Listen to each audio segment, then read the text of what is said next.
जनेऊ या यज्ञोपवीत बालक को कब देना चाहिए, तो इसके विषय में बताया।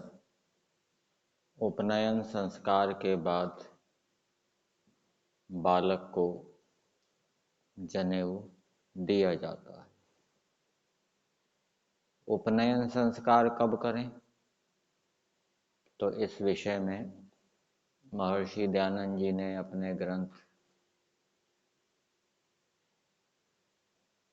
संस्कार विधि में दिया है। उसमें आश्वलायन गृह्य सूत्र के कुछ प्रमाण दिए हैं, उनका अर्थ किया है कि जिस दिन जन्म हुआ हो अथवा जिस दिन गर्भ रहा हो, उससे 8वें वर्ष में ब्राह्मण के, जन्म व गर्भ से 11वें वर्ष में क्षत्रिय के और जन्म व गर्भ से 12वें वर्ष में वैश्य के बालक का यज्ञोपवीत करें तथा ब्राह्मण के 16, क्षत्रिय के 22 और वैश्य के बालक का 24वें वर्ष से पहले पहले यज्ञोपवीत हो जाना चाहिए। यदि पूर्वोक्त काल में इनका यज्ञोपवीत न हो तो वे पतित माने जाएं। अर्थात ब्राह्मण के बालक का यदि 16 साल तक यज्ञोपवीत नहीं होता, 16 साल के बाद वो पतित माना जाएगा। क्षत्रिय के बालक का यदि 22 वर्ष तक यज्ञोपवीत नहीं होता तो उसके बाद वो पतित माना जाएगा। इसलिए इस काल में यज्ञोपवीत कर लेना चाहिए। एक श्लोक दिया है, ब्रह्म वर्चस कामस्य कार्यम विप्रस्य पंचमे राज्यों बलार्थिनः षष्ठे वैश्यम वैश्यस्य यार्थिनो अष्टमे। यह मनुस्मृति का वचन है कि जिसको शीघ्र विद्या, बल और व्यवहार करने की इच्छा हो और बालक भी पढ़ने में समर्थ हुए हों, तो ब्राह्मण के लड़के का जन्म व गर्भ से 5वें, क्षत्रिय के लड़के का जन्म व गर्भ से 6ठे और वैश्य के लड़के का जन्म व गर्भ से 8वें वर्ष में यज्ञोपवीत करें। परंतु यह बात तब संभव है कि जब बालक की माता और पिता का विवाह पूर्ण ब्रह्मचर्य के पश्चात हुआ होवे। उन्हीं के ऐसे उत्तम बालक श्रेष्ठ बुद्धि और शीघ्र समर्थ बढ़ने वाले होते हैं। तो जब बालक पढ़ने में समर्थ हो जाए, पढ़ने योग्य हो जाए, उस समय उसका यज्ञोपवीत कर देना चाहिए। लेकिन ब्राह्मण, क्षत्रिय और वैश्य के बालकों के यज्ञोपवीत ग्रहण करने का काल भिन्न भिन्न रहेगा। फिर एक बात और लिखी है, जब बालक का शरीर और बुद्धि ऐसी हो कि अब यह पढ़ने के योग्य हुआ, तभी यज्ञोपवीत करा देवे।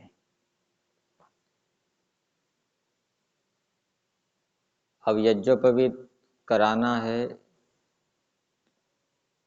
तो उसके विषय में बताया। 2 विकल्प दिए। एक विकल्प तो ये दिया कि ब्राह्मण का वसंत, क्षत्रिय का ग्रीष्म और वैश्य का शरद ऋतु में यज्ञोपवीत करें, अथवा सब ऋतुओं में उपनयन हो सकता है। और वो उपनयन संस्कार कब होना चाहिए? प्रातः काल के समय में उपनयन संस्कार करना चाहिए। उपनयन संस्कार से पहले और जन्म लेने के बाद बालक को अनेक प्रकार की शिक्षाएं माता पिता के द्वारा दी जाती है, दी जानी चाहिए। यह विधान है वेद आदि शास्त्रों का कि जन्म होने के बाद और यज्ञोपवीत संस्कार से पहले, उपनयन संस्कार से पहले बालक को अनेक शिक्षाएं माता पिता दें। जब बालक बोलने में समर्थ हो, जब बालक समझने में समर्थ हो और जब बालक पढ़ने में समर्थ हो। बोलने में समर्थ हो तब अलग प्रकार की शिक्षा, समझने में समर्थ हो फिर अलग प्रकार की शिक्षा, और पढ़ने में समर्थ हो फिर तो उसको गुरुकुल भेज देना चाहिए, आचार्य के समीप। तो बालकों को बचपन में माता पिता के द्वारा कैसी कैसी शिक्षाएं दी जानी चाहिए, इस विषय में सत्यार्थ प्रकाश के दूसरे समोल्लास में दिया है। बालकों को माता सदा उत्तम शिक्षा करे, जिससे संतान सभ्य हो और किसी अंग से कुचेष्टा ना करने पावे।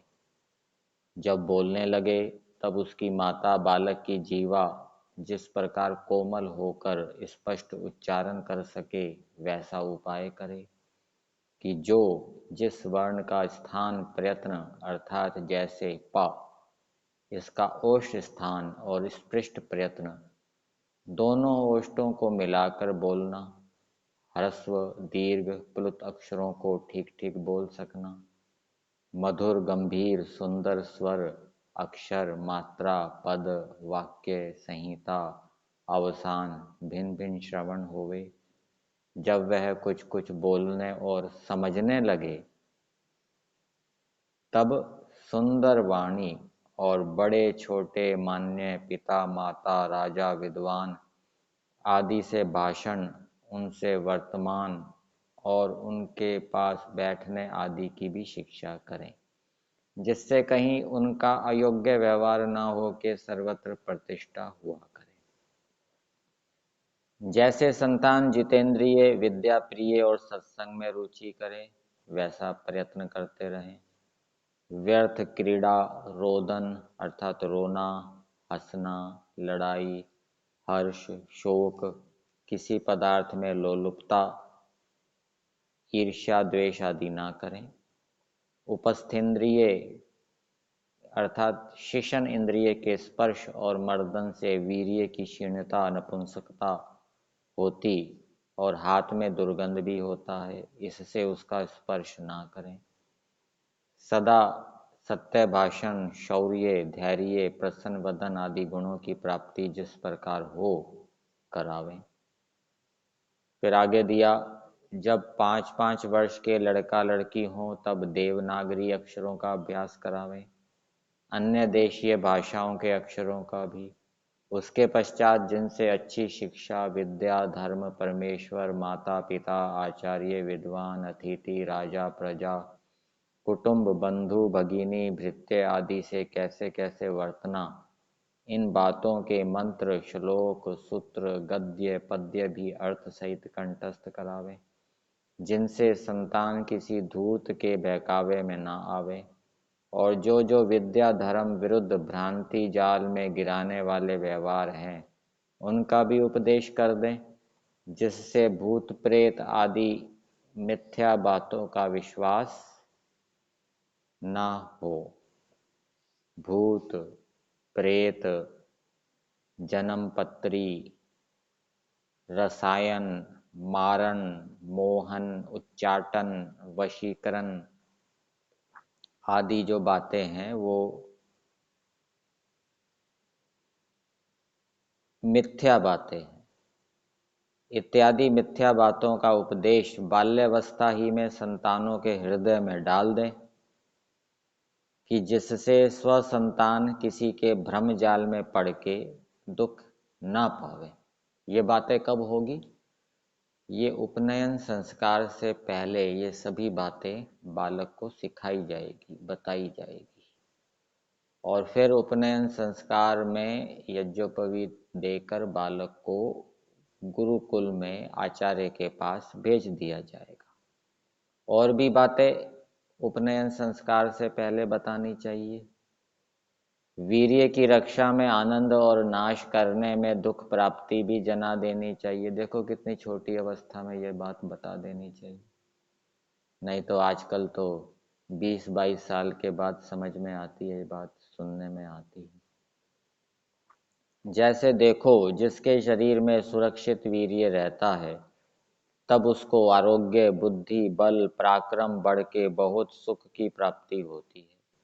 इसके रक्षण में यही रीति है कि विषयों की कथा, विषयी लोगों का संग, विषयों का ध्यान, स्त्री का दर्शन, एकांत सेवन, संभाषण और स्पर्श आदि कर्म से ब्रह्मचारी लोग पृथक रहकर उत्तम शिक्षा और पूर्ण विद्या को प्राप्त हो गई।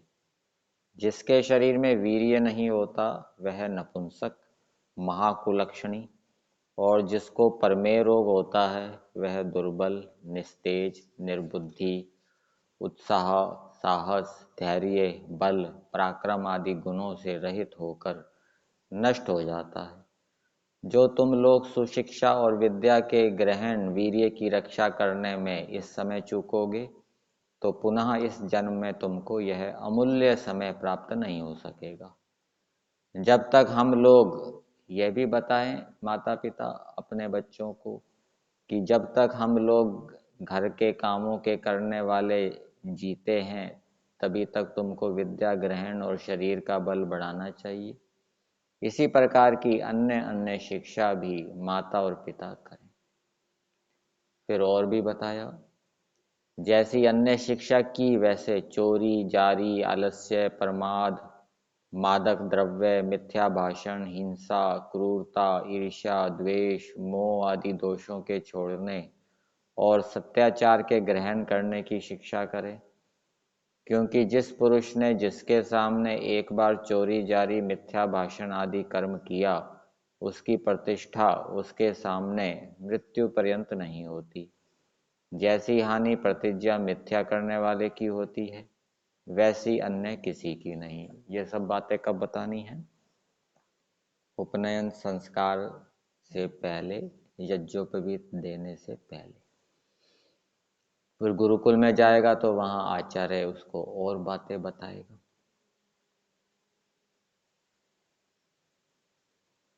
जैसी हानि प्रतिज्ञा मिथ्या करने वाले की होती है वैसे अन्य किसी की नहीं। इससे जिसके साथ जैसी प्रतिज्ञा करनी उसके साथ वैसी ही पूरी करनी चाहिए। अर्थात जैसे किसी ने किसी से कहा कि मैं तुमको व तुम मुझसे अमुक समय में मिलना, अथवा अमुक वस्तु अमुक समय में तुमको मैं दूंगा, इसको वैसे ही पूरी करें, नहीं तो उसकी प्रतीति अर्थात विश्वास कोई भी ना करेगा। इसलिए सदा सत्य भाषण और सत्य प्रतिज्ञा युक्त सबको होना चाहिए। किसी को अभिमान करना योग्य नहीं, क्योंकि अभिमानः श्रियम हन्ति, यह विदुर नीति का वचन है। जो अभिमान अर्थात अहंकार है वह सब शोभा और लक्ष्मी का नाश कर देता है। इस वास्ते अभिमान करना न चाहिए। छल कपट व कृतज्ञता से अपना ही हृदय दुखित होता है तो दूसरे की क्या कथा कहनी चाहिए। छल और कपट उसको कहते हैं जो भीतर और बाहर और दूसरे को मोह में डाल और दूसरे की हानि पर ध्यान न देकर स्वप्रयोजन सिद्ध करना। कृतज्ञता उसको कहते हैं कि किसी के किए हुए उपकार को ना मानना। क्रोध आदि दोष और कटु वचन को छोड़ शांत और मधुर वचन ही बोले और बहुत बकवाद ना करें। जितना बोलना चाहिए उससे न्यून व अधिक ना बोले। जितना बोलना चाहिए उससे न्यून ना बोले, जितना बोलना चाहिए उससे अधिक ना बोले। बड़ों को मानने दें, उनके सामने उठकर जाके उच्च आसन पर बैठावें, प्रथम नमस्ते करें। उनके सामने उत्तम आसन पर ना बैठे, सभा में वैसे स्थान पर बैठे जैसे अपनी योग्यता हो, और दूसरा कोई ना उठावे। ये बातें कब बताई जाएगी? जब बालक 6, 7, 8, 9 वर्ष का होगा। ये सभी बातें उसको उस समय माता पिता बताएंगे, ये जनेऊ को देने से पहले। विरोध किसी से न करें, संपन्न होकर गुणों का ग्रहण और दोषों का त्याग रखें, सज्जनों का संग और दुष्टों का त्याग, अपने माता पिता और आचार्य की तन मन और धन आदि उत्तम उत्तम पदार्थों से प्रीतिपूर्वक सेवा करें। और भी बातें बताई हैं। तो ये बातें जनेऊ को देने से पहले माता पिता अपने बालकों को बताएं, जिससे कि जो बालक हैं वो सुशिक्षा से युक्त हों। अब उपनयन संस्कार की विधि क्या है, उसके विषय में भी संस्कार विधि में दिया है। उपनयन संस्कार कैसे किया जाता है, एक शतपथ ब्राह्मण का वाक्य दिया है। पयोव्रतो ब्राह्मणो यवागु व्रतो राजन्य आमिक्षा व्रतो वैश्य। जिस दिन बालक का यज्ञोपवीत करना हो उससे 3 दिन अथवा 1 दिन पहले 3 व 1 व्रत बालक को कराना चाहिए। 3 दिन पहले है तो 3 व्रत करेगा, 1 दिन पहले है तो 1 व्रत बालक करेगा। उन व्रतों में ब्राह्मण का लड़का 1 बार व अनेक बार दुग्धपान, क्षत्रिय का लड़का यवागु अर्थात यव को मोटा दल के गुड़ के साथ पतली जैसी कि कड़ी होती है वैसी बनाकर पिलावे, और आमिक्षा अर्थात जिसको श्रीखंड व शिखंड कहते हैं, जो दही चौगुना दूध 1 गुना तथा यथा योग्य खांड केसर डाल के कपड़े में छान कर बनाया जाता है, उसको वैश्य का लड़का पी के व्रत करे। अर्थात जब जब लड़कों को भूख लगे तब तब तीनों वर्णों के लड़के इन तीनों पदार्थों ही का सेवन करें, अन्य पदार्थ कुछ ना खावें पीवें। अन्य कुछ भी नहीं पीना, पानी भी नहीं पीना, इन्हीं को लेना।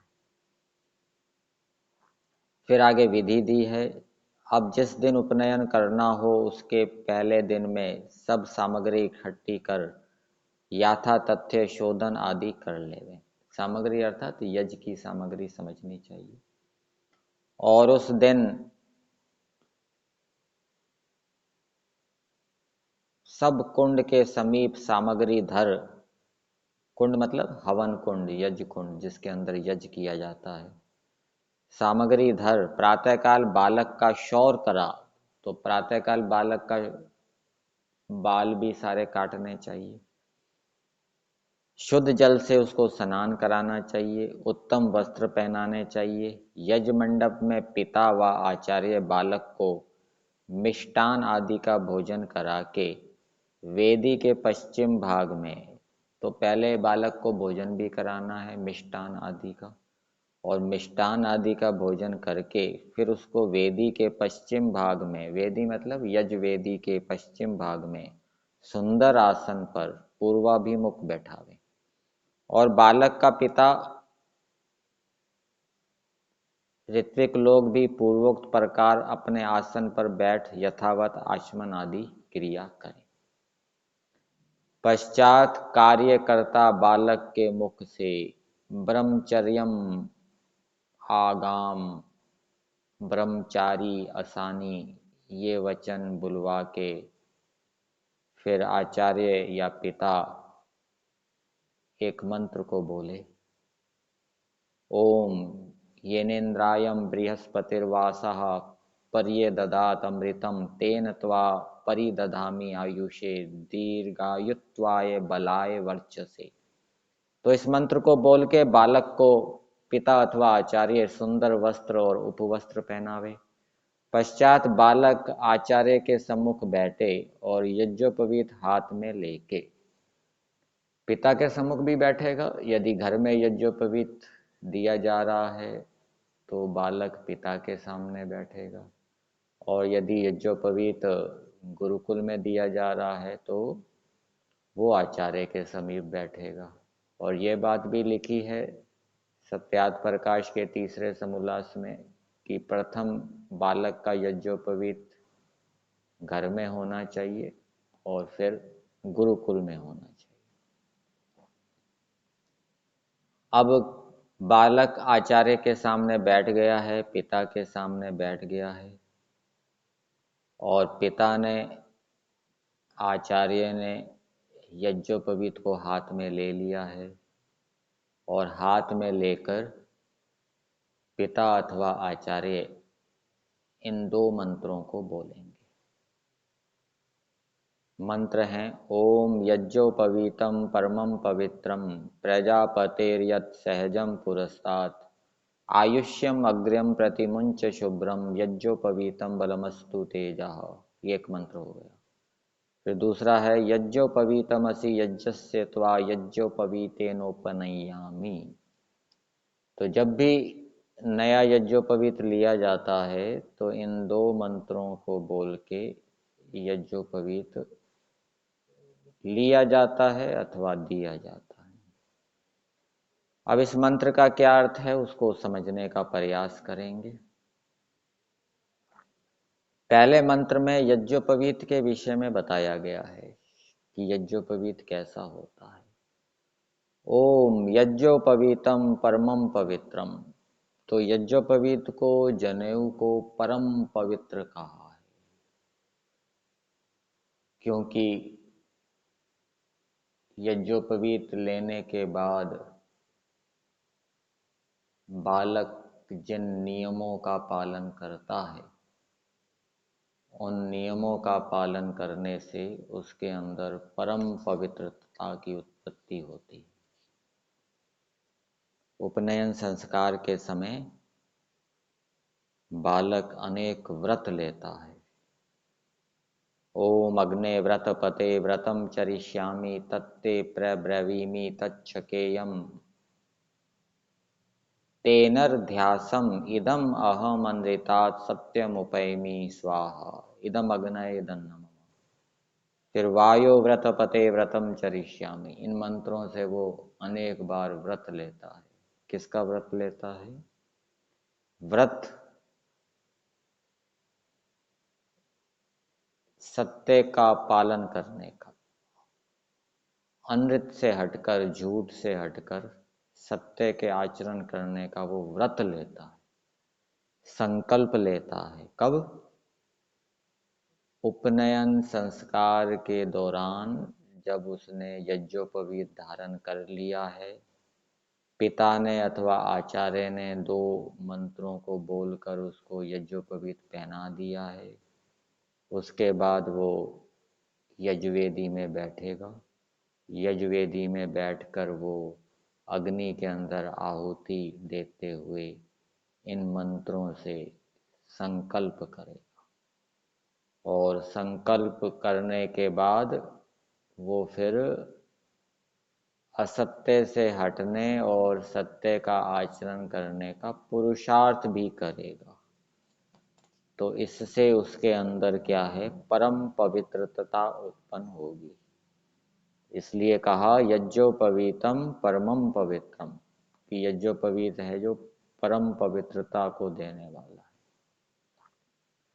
और यज्ञोपवीत को पवित्र रखना भी चाहिए, गंदा नहीं होने देना चाहिए। ठीक है ना? स्नान करते समय उसको घुमाकर साबुन से साफ करना चाहिए। और लघु शंका अथवा दीर्घ शंका जाते समय उस यज्ञोपवीत को दाएं कान के ऊपर लपेटकर ऊपर कर लेना चाहिए, जिससे कि उसके नीचे का भाग कटी से ऊपर आए और लघु शंका आदि के कारण वो गंदा ना हो जाए।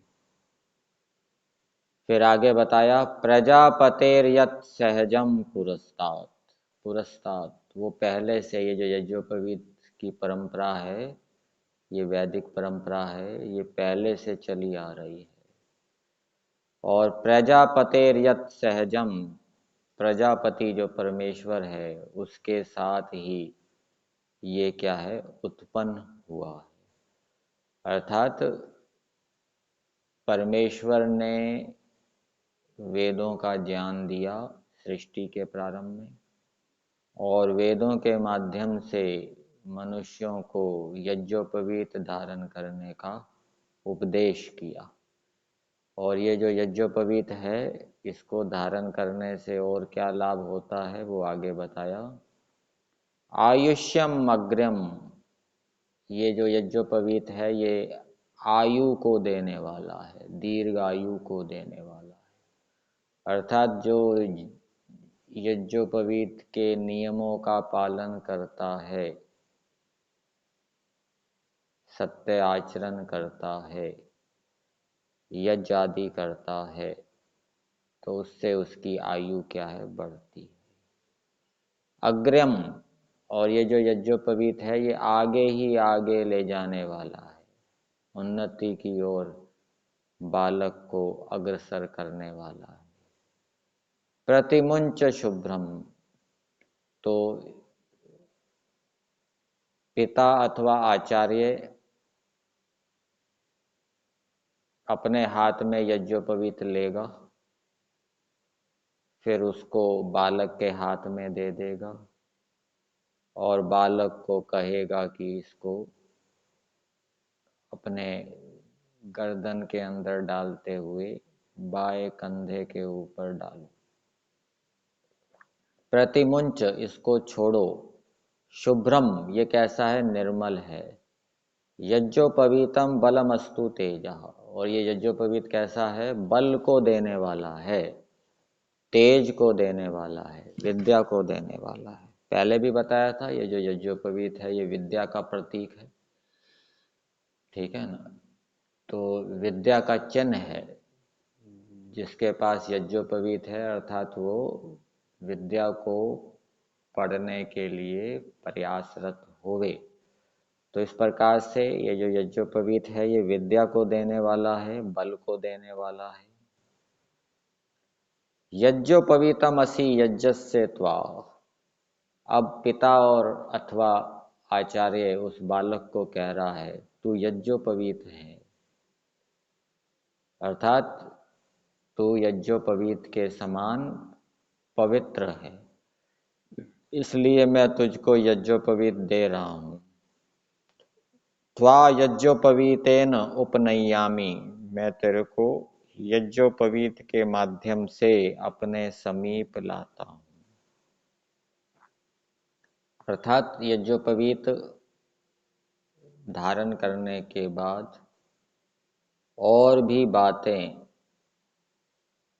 पिता उस बालक को बताएगा जो कि उसके जीवन को उन्नत करने वाली होगी। अथवा जनेऊ धारण करने के बाद वो गुरुकुल में जाएगा और गुरुकुल में आचार्य उसको और शिक्षा करेगा जो कि उसके जीवन को उन्नत करने वाली होगी। इसलिए कहा कि यज्ञोपवीत से मैं तुझको अपने समीप लाता हूं। तो इन दो मंत्रों को बोल के आचार्य बाएं स्कंधे के ऊपर कंठ के पास से सिर बीच में निकाल, दाहिने हाथ के नीचे बगल में निकाल, कटी तक धारण करावे। आजकल तो वैसे बालक के हाथ में ही दे दिया जाता है यज्ञोपवीत, और उसको कहा जाता है कि तुम इसको ऐसे धारण कर लो। लेकिन यहाँ पर क्या लिखा है कि पिता अथवा आचार्य खुद उसको धारण कराएगा, वो बालक के हाथ में यज्ञोपवीत को नहीं देगा धारण करने के लिए। तो ये इन दो मंत्रों से बालक को यज्ञोपवीत धारण करा के फिर आगे जो यज्ञ की प्रक्रिया है वो बताई गई है, किस प्रकार से यज्ञ करना है। प्रथम ईश्वर की स्तुति प्रार्थना उपासना आदि करना, स्वस्ति वाचन शांतिकरण के मंत्रों का पाठ करना और फिर अग्निहोत्र करना और भी बहुत सी प्रक्रियाएं हैं। तो उनको जानने के लिए महर्षि दयानंद कृत संस्कार विधि पुस्तक के अंतर्गत उपनयन संस्कार का जो प्रकरण है उसको अच्छी प्रकार से पढ़ना चाहिए। अब एक प्रश्न उत्पन्न होता है कि जनेऊ को कब बदलना चाहिए, यज्ञोपवीत को कब बदलना चाहिए। इस विषय में अलग अलग बातें सुनी जाती है। कोई कहता है सूर्य ग्रहण के बाद जनेऊ को बदलना चाहिए, कोई कहता है चंद्र ग्रहण के बाद, कोई कहता है 4 महीने के बाद, कोई कहता है कि टूटने पर यज्ञोपवीत को बदलना चाहिए, अथवा कंधे के नीचे आ जाए तो यज्ञोपवीत को बदल देना चाहिए। तो यज्ञोपवीत कब बदला जाता है, वो जब श्रावणी पर्व होता है तो उस अवसर पर पुराने यज्ञोपवीत उतारे जाते हैं और नए यज्ञोपवीत नए जनेऊ धारण किए जाते हैं। और बीच में यदि यज्ञोपवीत टूट जाए तो उस समय भी उसमें गांठ नहीं लगानी चाहिए। नया यज्ञोपवीत लेकर पूर्वोक्त 2 मंत्रों का उच्चारण करके बालक को यज्ञोपवीत धारण करवाना चाहिए। और यज्ञोपवीत के विषय में ये नियम है कि यज्ञोपवीत धारण कर लिया तो फिर ये कभी इसको उतारना नहीं चाहिए, किसी भी समय इसको उतारना नहीं चाहिए, हर समय इसको पहने रखना चाहिए।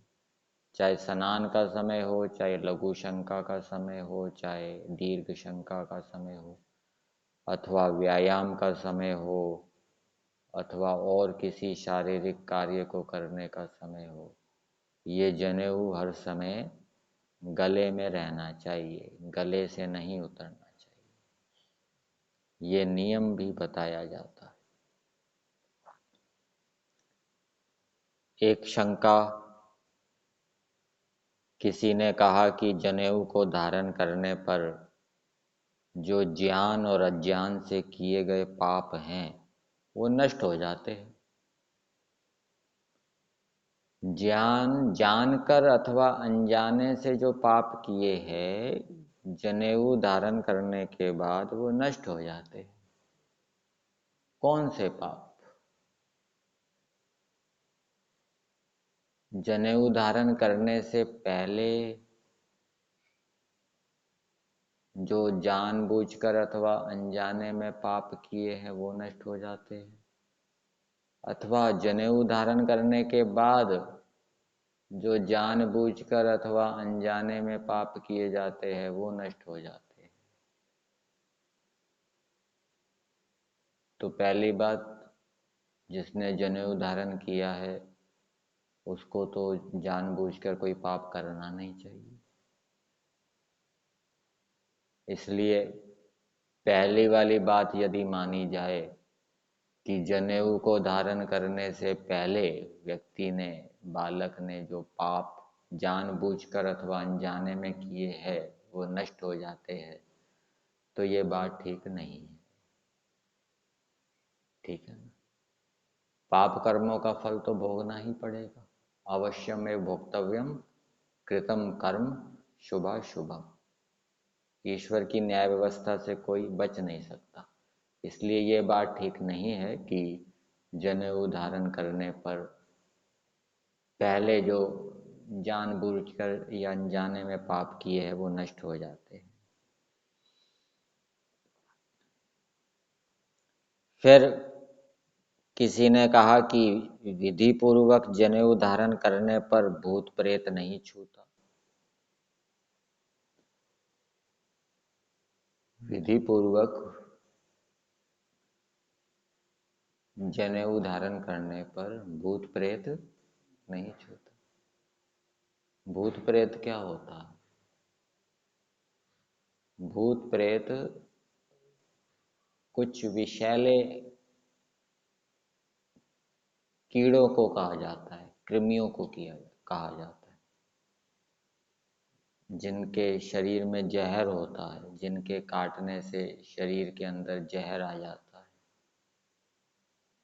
ठीक है ना?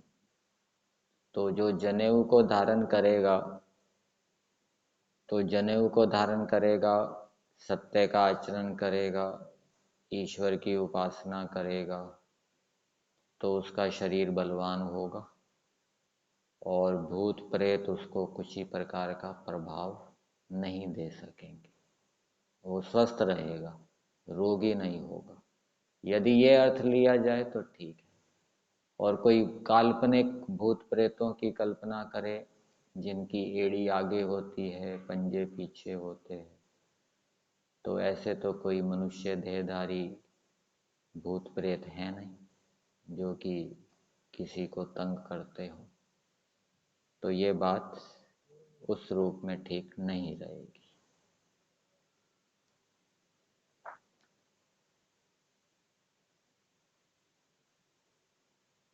यहीं तक रख।